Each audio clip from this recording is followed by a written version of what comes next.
Lemon in the middle portion, Skyshack and Big Lagoon. Skyshack regains the lead and finally close finish.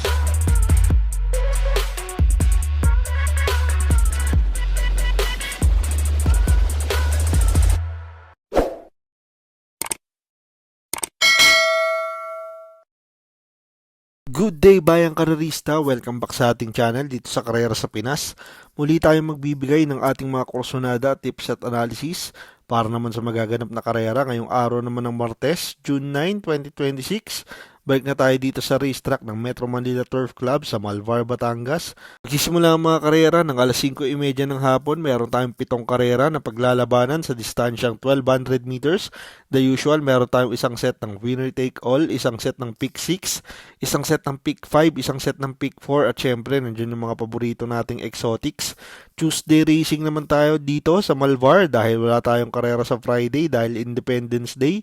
Hindi ganoon kakapal ang lineup pero parang di din ganun kalalim. Medyo magulo pero mukhang lamang na naman ang Yamado. Pero tingin ko kahit mag-Yamado to, maganda pa din ang ibibigay.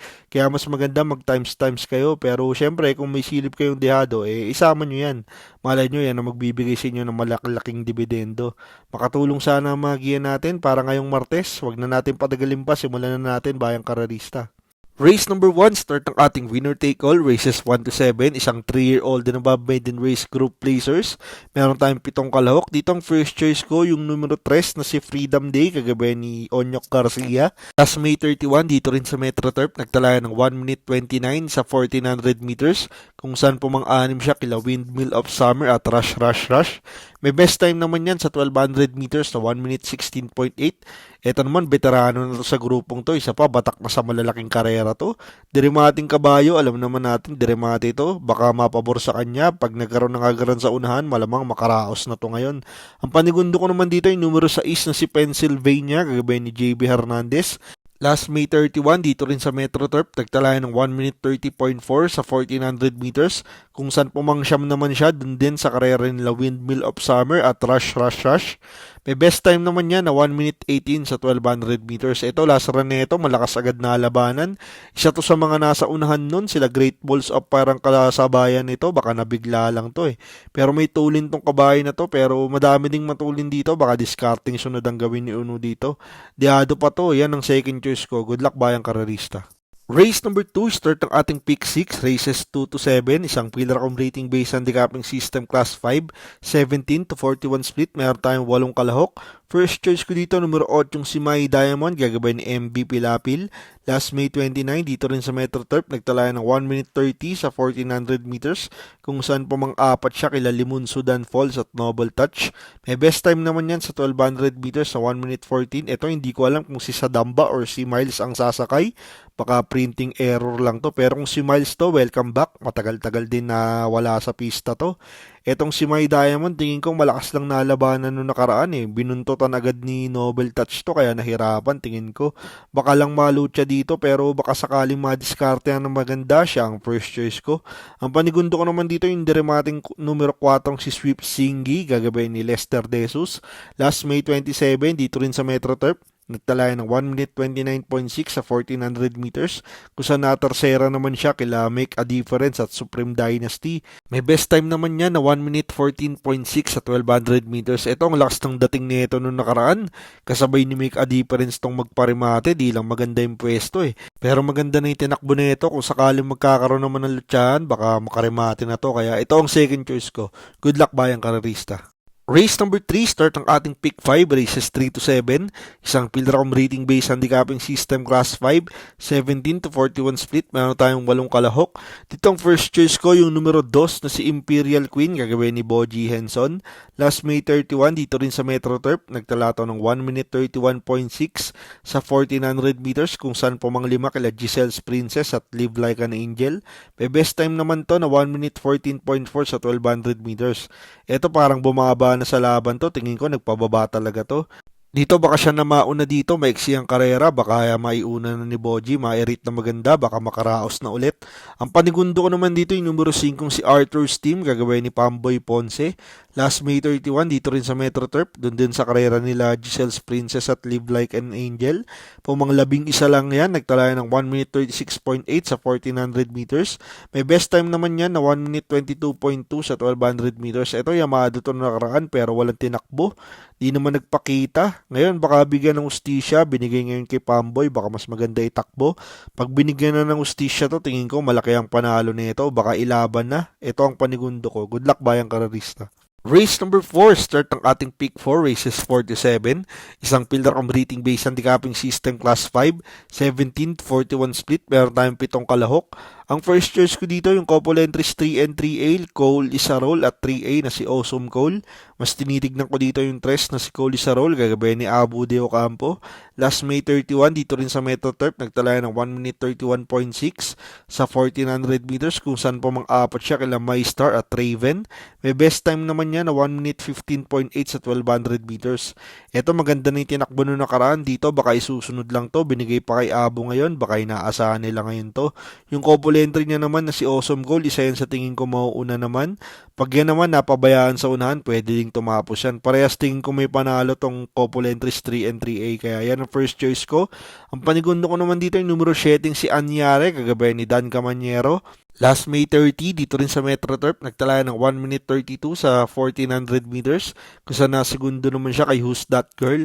May best time yan na 1 minute 16 sa 1200 meters. Ito maganda numero ngayon, nasa labas. Hindi matatapalan, baka maisunod at maipwesto na agad ni Danny Boy. Mababa na din sa laban to. Tingin ko naghihintay lang to ng grupong papanalunan. Baka eto na yun, kaya siya naman ang panigundo ko. Good luck bayang karerista. Race number 5, last daily double plus 1, isang pillar akong rating based handicapping system class 5, 17-41 split, meron tayong 8 kalahok. Dito sisingilin ko na numero 2 na si Noble Touch, gagabay ni John Alvin Guse. Last May 29, dito rin sa Metro Turf, nagtala ng 1 minute 30 sa 1400 meters, kung saan segundo siya kay Limon Sudan Pauls. May best time naman niya na 1 minute 13.2 sa 1200 meters. Ito mababa na to eh. Nung huling dalawang takbo nito, Yamado pero katay parehas. Baka ilaban na to dito, binalik ulit kay Alvin. Siya tingin kong magdadala ng unahan dito. Basta ilalaban na to, tingin ko ito ang horse to beat dito, baka makasolong taga din to. Palakasan na lang ng loob dito, sisingilin ko na yan, numero 2, Noble Touch. Good luck bayang karerista. Race number 6, penultimate race, last daily double for the day. Isang pillar akong rating based handicapping system class 4, 42-56 split, mayroon tayong 8 kalahok. First choice ko dito yung nagbabalik, numero 7 si Gintong Hari, gagabay ni Noel Lunar. Last May 29, dito rin sa Metro Turf, nag-barrier yan, nagtala ng 1 minute 15 sa 1200 meters. Ito naman, napahinga ng ilang buwan, pero huling nalabanan nito, sila extraordinary kalaban. Masyadong malakas yun kumpara dito, kaya tingin ko gumaan ng laban nito. Sa kapansin ko dito ay Gintong Hari, magaling to pag galing sa bakasyon. Dito may matutulin ako nakikita, marunong naman sumunod tong kabahay na to, kaya tingin ko didiskartehan na lang ni Noel to. Yan ang first choice ko. Ang panigundo ko naman dito yung numero 8 si The Best of My Love, gagabay ni AP Peñaflor.